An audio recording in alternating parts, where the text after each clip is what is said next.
চ্যানেলে সবাইকে স্বাগতম। আশা করি সবাই ভালো আছেন। আজকে তদবিরটা হয়েছে গিয়ে যে কাউকে বাধ্য করা, এটা স্বামী স্ত্রী, বন্ধুবান্ধব, শ্বশুর শাশুড়ি, যে কাউকে আপনি বাধ্য করতে পারবেন তাবিজের সাহায্য। তো সেটা কীভাবে করবেন সব কিছু আমি বলে দিব, নিয়ম সহ বলে দিব আজকের ভিডিওতে। তাই প্রথম থেকে শেষ পর্যন্ত ভিডিওটা দেখুন, তাহলে বুঝতে সুবিধা হবে। ওই রকম কাজ যদি আমার সাহায্য করাতে চান তাহলে যোগাযোগ করবেন সাইডে দেওয়া নাম্বারটা হচ্ছে 01709991437। এই নাম্বার ইমো হোয়াটসঅ্যাপ পাশাপাশি যোগাযোগ করতে পারবেন যে কোনো কাজ বা যে কোনো পরামর্শের জন্য। তো কাজের কথা, সেই কাজটা নিজে কীভাবে করবেন সেই বিষয়ে বলি। এই যে নকশা দেখতে পাচ্ছেন, নকশাটা লিখবেন হচ্ছে গিয়ে বুঝ পাতায় অথবা হরিণের চামড়ায়। তো মোট 3টা তাবিজ লিখবেন।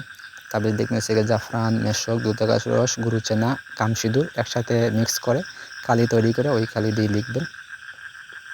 লেখা হয়ে গেলে তাবিজের যেখানে নকশা লেখা আছে ওখানে দেবেন হচ্ছে ওই ব্যক্তির নাম, যারে আপনি বশীভূত করবেন তার নাম দেবেন। এর নিচে দিবেন আপনার নাম ছোটো করে। যদি আরবিতে পারেন আরবিতে দিবেন, নাহলে বাংলায় দিয়ে বা সংখ্যায় দিয়ে যদি সংখ্যা পারেন।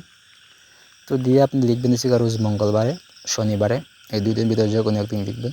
লিখে একটা তাবিজের ভিতরে দিবেন আপনার চুল, 3 তাবিজের ভিতরে দিবেন একটা একটা করে চুল, আপনার পায়ের নখ, তারপর গোপন অঙ্গের লোম দিবেন, আর হচ্ছে কবুতরের রক্ত দিবেন।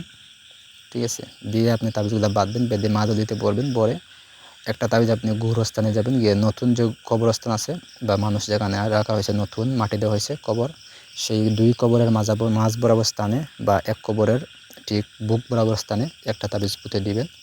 একটা তাবিজ আপনি নদীর ধারে একটা গাছের সাথে ঝুলাই দিবেন, আর একটা আপনার সঙ্গে রাখবেন সবসময়। ঠিক আছে, তাহলে দেখবেন যে আপনার সেই কাঙ্ক্ষিত ব্যক্তি, স্বামী হোক, স্ত্রী হোক, শ্বশুর হোক, শাশুড়ি হোক বা প্রেমিকা হোক, সে আপনার প্রতি বাধ্য এবং বশীভূত হয়ে যাব।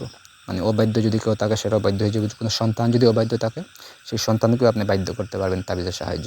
তো এই হলো আজকের ভিডিও। ধন্যবাদ সবাইকে।